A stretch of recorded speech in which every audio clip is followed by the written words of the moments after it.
Hello, my name is Michael Lambert, and today I want to talk a little bit about our Foreign Secretary come fashion model come future Prime Minister Liz Truss.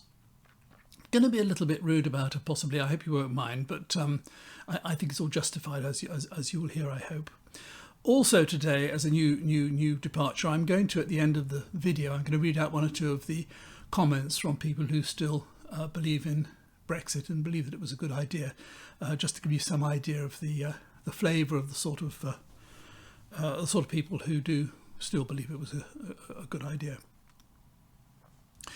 Before I do anything else, if you haven't already subscribed, I'd be really very grateful if you wouldn't mind doing so, and if you wouldn't mind hitting the like button, it would just help me, and I would much appreciate it. So Liz Truss, she comes from quite an intellectual family. Her father was some sort of professor of mathematics. She herself went to Oxford. She did PPE, Politics, Philosophy and Economics at Oxford. Whilst there, she became the president of the Oxford University Liberal Democrats. So she was a Liberal Democrat at that time. And in due course, she left and she started to work in the city. She worked for big companies like Shell and Cable and Wireless as a management accountant, that sort of thing, until she finally became elected as a Member of Parliament for, I think it's Norfolk South West in 2010 under David Cameron. Now, she's had quite an impressive ministerial career. For example, she started off as an under-minister at the for Children and Education. She then became Secretary of State for Environment, Food and Rural Affairs. After that, she became a Justice Secretary, and then Chief Secretary of the Treasury, then Secretary of State for International Trade, and then Secretary of State for Foreign Secretary. So she had a very, very impressive career.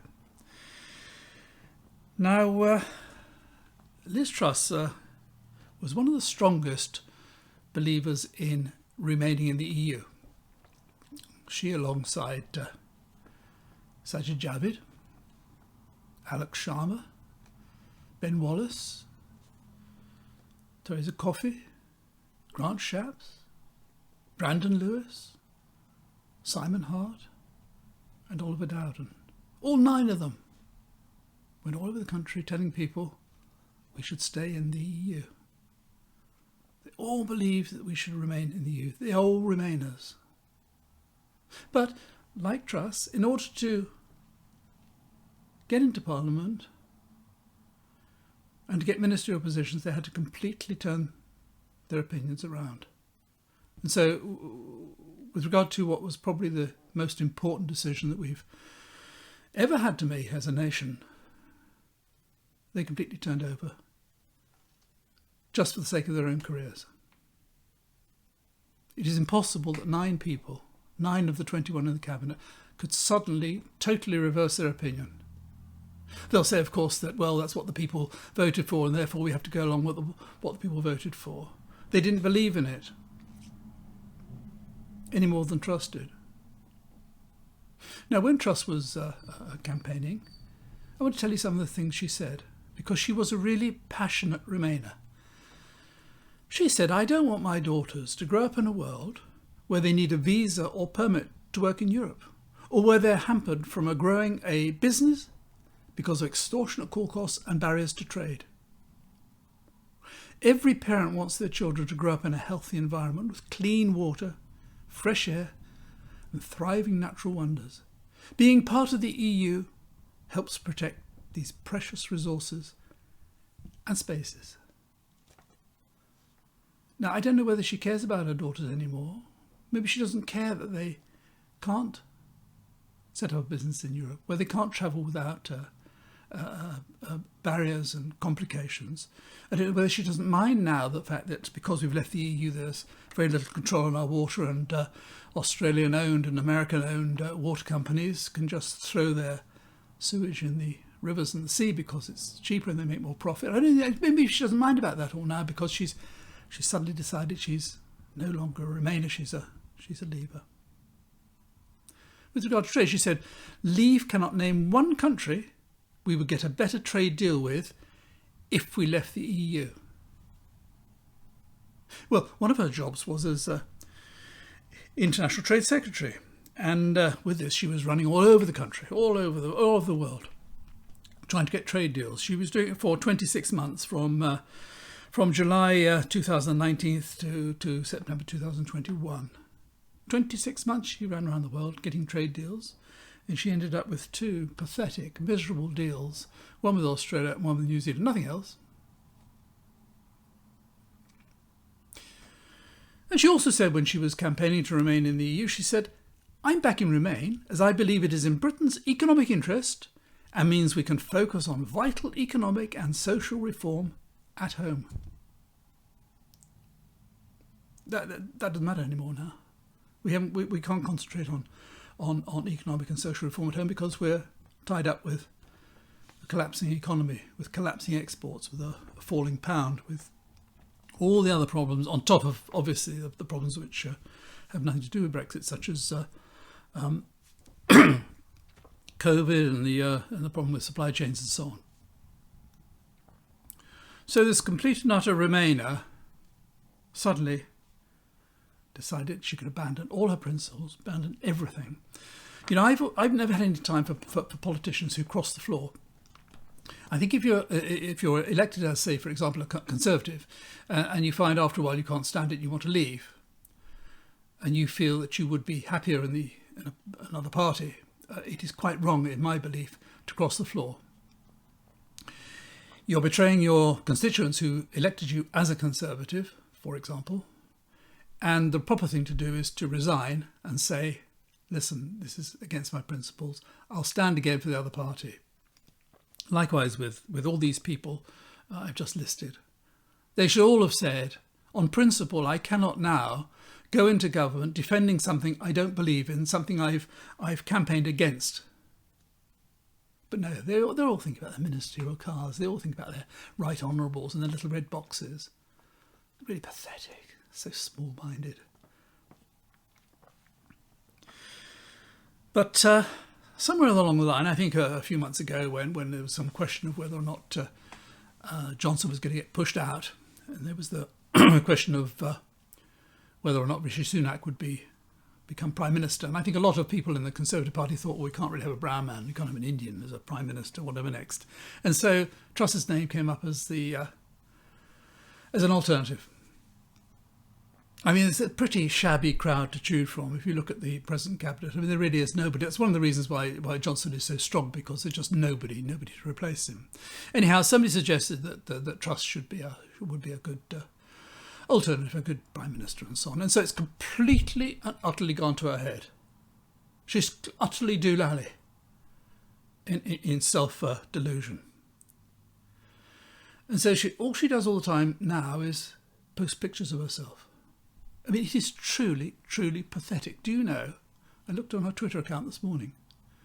In the last 20 days, that's from the 1st of May until today, she has posted not 5, not 10, not 20, not 30, not 40, 52 photographs of herself on her Twitter account. It was demented. Because she thinks she's going to be Mrs. Thatcher again. She's going to build this fantastic image of herself. She puts on her Twitter account, she has these little dark blue rectangles. And on one side you've got a little round picture with her face smiling out of it. On the other side there's a little round picture of somebody else's face smiling out. In the middle there's a little tiny telephone and some squiggly lines which indicate that she is talking to somebody. And underneath it'll say, had a very very good conversation this morning with the Deputy Finance Minister of Burundi, and we very much look forward to doing trade deals in the future. And these go into day after day after day. Every time she makes a phone call, somebody's got there's a department obviously there. Somebody's paid to make these little triangles, to design them. Somebody's got to put all this stuff up on the internet. We're all paying for it. I'm half expecting to see a picture of her and somebody else saying, "Oh, had a lovely conversation today with Chiffon from Carphone Warehouse and looking forward to receiving details of the new iPhone 12. I mean, who cares? She's doing her job. Every time she makes a speech, they've designed another little rectangle with some diagonal lines on it, and she'll pick a sentence for her speech and she'll put that up there. It's just this pathetic vanity. A few weeks ago, there was a picture on our Twitter account of her getting off a plane. Don't know where she was. But what had happened, the plane would have landed, it would have parked up wherever it was going to, it taxied and parked up, and then she said to the photographer, "You get out, go down the bottom of the stairs, take a photograph as I come down the stairs, and I'll put it on Twitter." 2 days later, there's another one, another plane, another place. Who the hell cares? But it's all this delusion that she's somehow of importance and that anybody's interested in this dribble. As I say, she thinks she's Margaret Thatcher. And she's had several photographs taken. There was one Thatcher went to Red Square in Moscow years ago. Had a picture taken with a fur hat on. Truss, when she went to Moscow, when she was humiliated by the ghastly Lavrov, had a photograph taken in a fur coat and a fur hat in Red Square, almost exactly the same as Thatcher's. The only funny thing was that it was an extremely hot day and everybody thought it was ridiculous that anybody was wearing fur on that day, but nonetheless it made her look like Thatcher. A bit later she had a photograph taken wearing a huge helmet with her head out of a tank, like Thatcher's famous photograph of out of a tank. And it's all just so pathetic. Really, really pathetic. And this woman is just an utter nobody. She's got no charisma, no charm, no style, no wit, no presence. And somehow she's deluded herself into thinking she's going to be a prime minister. And of course she's grabbed, she's got in on the Northern Ireland problems now. As we know, there's an election, 2 weeks ago for the council elections and for the Northern Ireland Assembly. 90 representatives were elected for the Northern Ireland Assembly, of whom 59 were in favour of keeping the protocol. But 31, principally the DUP, didn't want it. They don't want any controls between the UK and the EU. They don't want any controls at all. And so they started making a fuss, and so she wades in. And she decides to sort out the EU. So she makes speeches saying, we're going to change it all. She got legal advice from Suella Braverman, the Attorney General, another very aggressive lady, looks like she could bite the head off a rabbit. She got legal advice that what she was doing was right. And she told the EU that, frankly, if they don't sort themselves out, pull themselves together, she's just going to change the law anyway. And she's going to change everything. I mean, it's ridiculous. The result of that would be, in the first place, we're likely to end up in a trade war with the EU. A trade war with the EU at a time when prices are rocketing, where there's a huge cost of living crisis, and a trade war with the EU would put all prices up, almost prices of everything we import from the EU, which is a huge proportion of our food and everything for that matter, 45% of our imports. And not only that, it would put paid to any possibility of a deal with the United States. Nancy Pelosi only today was saying that until this Northern Ireland business is sorted out, there is no question of any trade deal with America. So she, just like Johnson, all she's thinking about is her own career. To hell with anything else. What can she do to improve her profile in order to one day become Prime Minister? And that's what it's all about. And it is, as I say, it is absolutely pathetic. But there it is. So anyway, as I said, I want to read out finish by reading out one or two comments from my last video. Now, I get somewhere between 500 and 1,000 comments per video, for which I'm extremely grateful. I read every single one of them. I don't reply to them because I simply don't have the time. 95% of the comments I get are positive. They're generally very encouraging, very often very informative. People go to a lot of trouble to write very nice comments, and I'm, as I say, very grateful for all of them. But there's about 5% from people who are still pro-Brexit. And they stand out for a number of ways, particularly by their bad grammar, bad spelling, and just the ignorance and stupidity that they demonstrate in their comments. And I just picked a few of these up earlier today, but this is from the last video. Someone called Greg Chapman said, if we had a proper Brexit, it would work. But being tied to the EU commies by our balls won't. I'm sick of re-moaning arseholes and the Tory commies that refuse to implement the nation's vote. See, not over-intelligent. Someone called Shane Oldham wrote, are you real? We thrived perfectly well many a moon ago before we even joined the EU. England was real then. We have been run by irresponsible governments and our taxes mismanaged by frauds too busy looking after outsiders and not our country.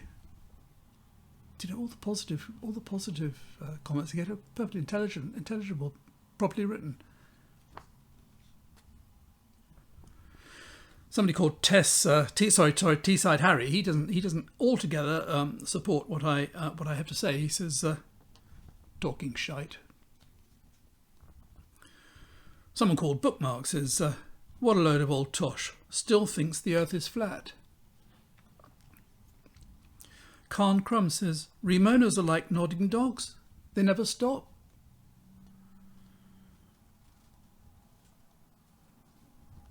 Nodding dogs, they only move when the car moves. They're stopped all the time. They never move normally.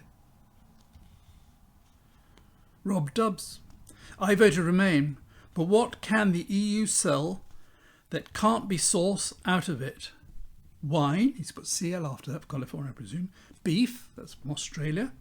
And car, from Korea. That's all we need. See, we don't need the EU. We can buy wine, beef and cars, and that's, we're fine. I'll just read two more and then I'll finish. I saw a recent Channel 4 programme about UK air pollution causing premature deaths. What does EU membership mean? ? It means more people in the UK. Now, what's more important than breathing clean air? You see, I think Andrew thinks that when these people came from the EU, when we were members, they could come over here and breathe our air, or fresh air, clean air, and leave all the dirty air, so they wouldn't breathe that. And then finally, Chloe MC. I'd appreciate you not talking about anything, to be frank, especially given you haven't got a clue or backed anything up with fact or accurate data. I suggest that Chloe watches something else, frankly. Lots of videos of cats falling off chairs and cars crashing and things. But anyway, that's all I'm going to say for today. If you have already if you've watched this far, and if you haven't already subscribed, you wouldn't mind doing so, I'd be very grateful.